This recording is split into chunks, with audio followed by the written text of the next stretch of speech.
হাই everyone, আপোনালোকক অন্য এটা ভিডিঅ'লৈ স্বাগতম জনাইছোঁ। আজি আপোনালোকৰ লগত মই ফেচবুকত কেনেকৈ ৰিল শ্বেয়াৰ কৰিলে গানৰ লগত আপোনাৰ ফেচবুকত ৰেভিনিউ ইনকাম কৰিব পাৰে সেই বিষয়ে আপোনালোকৰ লগত মই শ্বেয়াৰ কৰিম। আপোনালোকে স্কিপ নকৰি শেষলৈ ভিডিঅ'টো চাই থাকিব। যিহেতু আমি সকলোৱে ফেচবুকত গান এড কৰি আমি ৰিল বনাওঁ, কিন্তু তাত আপোনাৰ ৰেভিনিউ আপোনাৰ জেনেৰেট নহয়, আৰু সেইখিনি জেনেৰেট হ'বৰ কাৰণে আপোনাৰ কি হ'ব লাগিব, আপোনাক ফেচবুকে এই গানৰ ওপৰত ৰিলছ বনাবলৈ আপোনাক লাইচেন্স দিব লাগিব, আৰু সেই লাইচেন্সখিনি পোৱাৰ পাছতহে আপুনি এই গানৰ ওপৰত যদি আপুনি ৰিলছ বনায় তেনেহ'লে নিশ্চয় তাত ৰেভিনিউ জেনেৰেট হ'ব।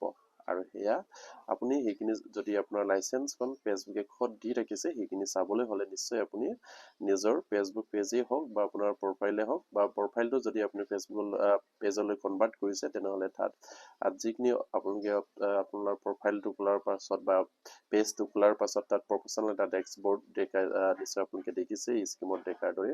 আৰু সেই প্ৰফেশ্যনেল ডেস্কবৰ্ডটো খোলাৰ লগে লগে তাত আপোনালোকে স্ক্ৰীমত দেখি থকাৰ দৰে আপোনাৰ কণ্টেণ্ট মনিটাইজেশ্যনৰ যিখিনি অপশ্যন আছে সেইখিনি দেখিবলৈ পাইছে। আৰু সেই কণ্টেণ্ট মনিটাইজেশ্যনত আপুনি যোৱাৰ লগে লগে তাত আপোনাৰ এটা অপশ্যন দেখিছেই, আৰু সেয়া নিশ্চয় আপোনালোকে স্ক্ৰীমত লক্ষ্য কৰিছে সেইখিনি অপশ্যন।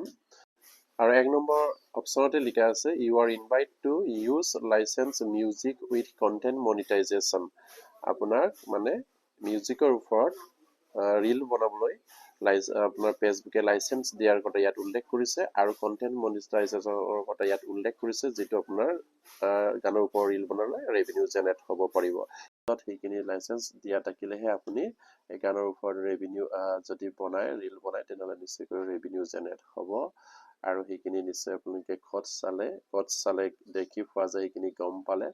আৰু ইয়াৰ পাছতে আপুনি কেনেকৈ গম পাব কোনটো গানটো ৰেভিনিউ জেনেৰেট হ'ব বা ৰেভিনিউ শ্বেয়াৰিং হ'ব বা ৰয়েলিটি ফ্ৰী হ'ব, সেইখিনিত আপুনি যেতিয়া আপোনাৰ ৰিল বনোৱাৰ পাছত আপুনি ৰিল বনাওঁতে যিখিনি ভিডিঅ' হ'ব, ভিডিঅ' হৈ থাকোঁতে যিটো আপোনাৰ মিউজিকৰ অপশ্যন আহিব, সেই মিউজিকৰ অপশ্যনটোত ক্লিক কৰি দিয়াৰ লগে লগে তাত আহি যাব আপোনাৰ যিবিলাক গান ৰেভিনিউ শ্বেয়াৰিং আৰু যিবিলাক আপোনাৰ ৰয়েলিটি ফ্ৰী। এই আপোনালোকে সেইটো স্ক্ৰীমত দেখিছেই, আৰু সেইদৰে দেখা পাব।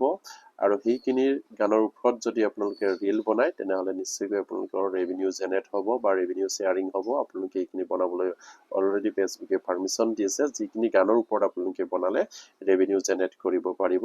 কিন্তু নিজৰ ইচ্ছামতে আপুনি গান লগাই তাত আপুনি ৰিল বনালে কেতিয়াও ৰেভিনিউ জেনেৰেট নহয়। ফেচবুকে যিখিনি গানৰ ওপৰত আপোনাক ৰিল বনাবলৈ দিছে বা ৰিল বনোৱাৰ যিখিনি ৰেভিনিউ জেনেৰেট কৰাৰ অপশ্যন দিছে তাত বনালে আপোনাৰ ৰেভিনিউ জেনেৰেট হ'ব। আৰু সেয়া আপোনালোকে গম পালে। যদি এই ভিডিঅ'টো চাই আপোনালোকৰ কিবা এটা উপকাৰ হৈছে বুলি যদি আপোনালোকে ভাবে তেনেহ'লে নিশ্চয়কৈ আমাৰ পেজটো ফ'ল' কৰিব আৰু শ্বেয়াৰ কৰিব বুলি আশা ৰাখিলোঁ। আৰু যদি আপোনালোকৰ মৰম পায় এনেকৈ সৰু সৰু আপোনালোকৰ যিখিনি ফেচবুকৰ সমস্যাৰ বিষয়ে আপোনালোকৰ লগত শ্বেয়াৰ কৰিবলৈ চাওঁ, কেনেকৈ সমাধান কৰিব পাৰোঁ।